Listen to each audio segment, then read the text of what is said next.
Hello दोस्तों, आपका हमारे YouTube चैनल पर फिर से स्वागत है। आज हम इस वीडियो में द अल्केमिस्ट बुक को शॉर्ट समरी में सुनने वाले हैं।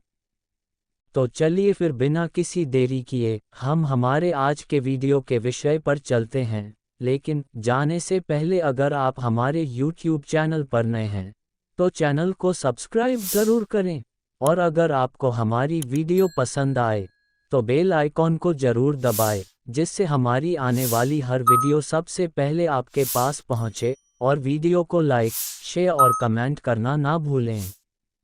ब्राज़ील के लेखक पाउलो कोएल्हो का उपन्यास द अल्केमिस्ट सैंटियागो नामक एक युवा चरवाहे के बारे में एक दार्शनिक कहानी है जो अपनी व्यक्तिगत किंवदंती की खोज करने और अपने सपनों को पूरा करने के लिए यात्रा पर निकलता है। कहानी रूपक अर्थों, आध्यात्मिक अंतर्दृष्टि और जीवन के सबक से भरपूर है। यहाँ उपन्यास पर एक विस्तृत व्याख्यात्मक सारांश निबंध दिया गया है। द अल्केमिस्ट का परिचय। द अल्केमिस्ट एक ऐसा उपन्यास है जो जादुई यथार्थवाद को दार्शनिक चिंतन के साथ जोड़ता है। ये पहली बार 1988 में पुर्तगाली भाषा में प्रकाशित हुआ था और तब से यह एक अंतर्राष्ट्रीय बेस्टसेलर बन गया है, जिसका कई भाषाओं में अनुवाद किया गया है। ये पुस्तक सपनों की खोज, व्यक्तिगत नियति के महत्व और सभी चीज़ों के परस्पर संबंध जैसे विषयों की खोज करती है।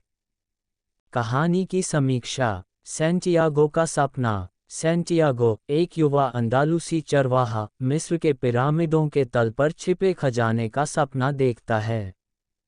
इस बार बार आने वाले सपने से प्रेरित होकर वह एक जिप्सी ज्योतिषी से सलाह लेता है जो उसे इस सपने को साकार करने के लिए प्रोत्साहित करती है।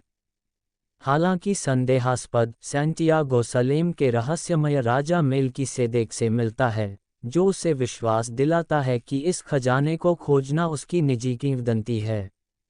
मेल्किसेदेक सैंटियागो को 2 जादुई पत्थर उरीम और तुम्मिम देता है ताकि वह शगुन की व्याख्या करने में उसकी मदद कर सके। यात्रा शुरू होती है। सैंटियागो अपनी भेड़ों के झुंड को बेचकर अफ्रीका के लिए निकल पड़ता है। टैंजियर पहुंचने पर उसे लूट लिया जाता है और उसके पास पैसे नहीं बचते। इस असफलता के बावजूद सैंटियागो अपनी यात्रा जारी रखने का संकल्प लेता है।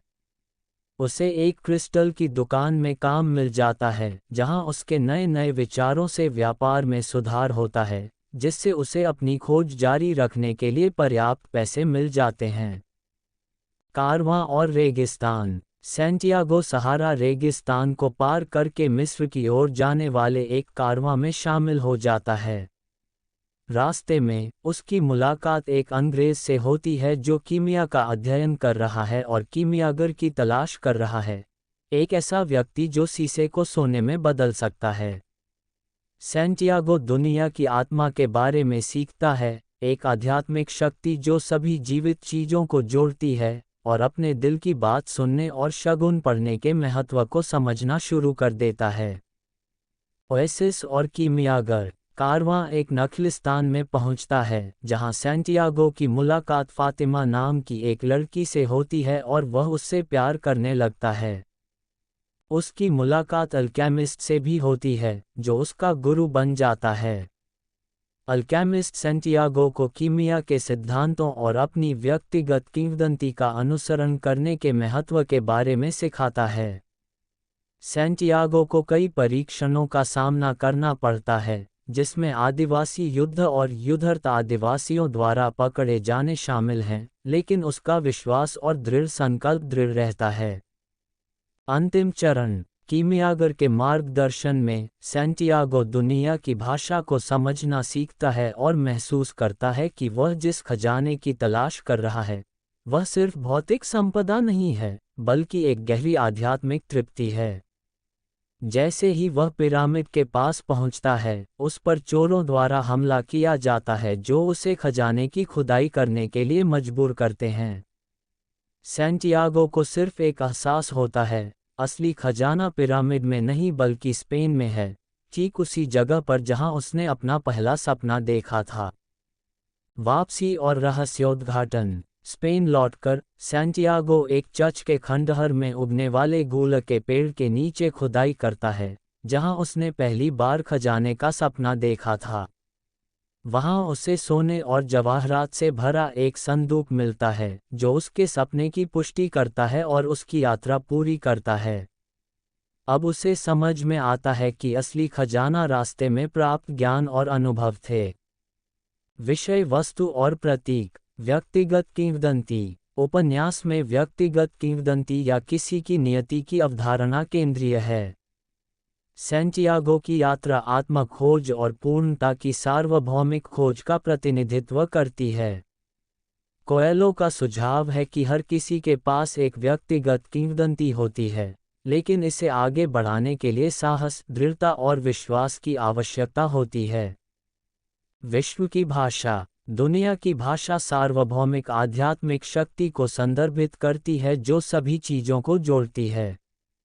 सैंटियागो शगुन और अपने दिल के माध्यम से इस शक्ति के साथ संवाद करना सीखता है। यह इस विचार का प्रतीक है कि दुनिया के साथ समझ और सामंजस्य भीतर से आते हैं और उन सभी के लिए सुलभ हैं जो उन्हें चाहते हैं।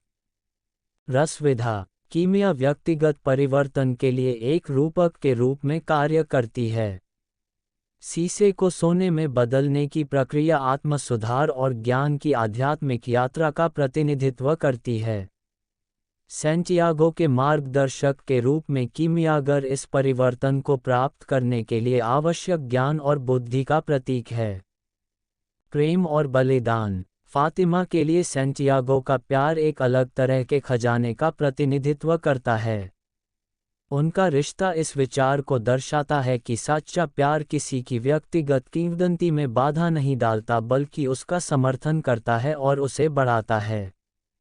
सैंटियागो को उसके सपने को पूरा करने देने की फातिमा की इच्छा दर्शाती है कि प्यार में अक्सर त्याग और दूसरे की यात्रा में विश्वास शामिल होता है। निष्कर्ष। द अल्केमिस्ट एक कालातीत कहानी है जो सपनों की खोज, आत्म खोज और आध्यात्मिक पूर्ति के अपने सार्वभौमिक विषयों के कारण दुनिया भर के पाठकों के साथ गूंजती है। सैंटियागो की यात्रा केवल एक भौतिक खजाना खोजने के बारे में नहीं है, बल्कि जीवन के गहरे अर्थों और सभी चीज़ों के परस्पर संबंध को समझने के बारे में है। पाउलो कोएल्हो का उपन्यास पाठकों को अपने दिल की बात सुनने, अपने रास्ते में आने वाले संकेतों को पहचानने और अपने व्यक्तिगत किंवदंतियों का अनुसरण करने का साहस रखने के लिए प्रोत्साहित करता है। पुस्तक की स्थायी लोकप्रियता इसके गहन और प्रेरक संदेश का प्रमाण है। धन्यवाद दोस्तों, अगर आपको हमारी यह वीडियो ऑडियो बुक पसंद आई हो तो चैनल को सब्सक्राइब ज़रूर करें और बेल आइकॉन को ज़रूर दबाएं, जिससे हमारी आने वाली हर वीडियो सबसे पहले आपके पास पहुंचे, और वीडियो को लाइक, शेयर और कमेंट करना ना भूलें। तो मिलते हैं हमारे अगले वीडियो में किसी और एक नए ऑडियो बुक के साथ। तब तक के लिए जय हिंद।